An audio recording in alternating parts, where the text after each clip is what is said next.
Hi friends, I am Swastika and you are watching my channel Traditional Indian Art Gallery. Today I show you the Bengali Tatto decoration for baby rice ceremony. आइए मेरे साथ आपको मैं लेकर चलती हूँ मेरी भतीजी मिष्टी के राइस सेरेमनी की तत्तो डेकोरेशन दिखाने के लिए। किस तरह से मैंने ये डेकोरेशन की है इसका लिंक मैं डिस्क्रिप्शन बॉक्स पे नीचे दे दिया है, आप लोग देख लीजिएगा।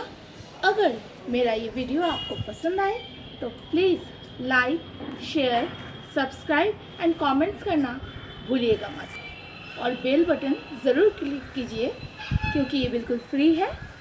ओके।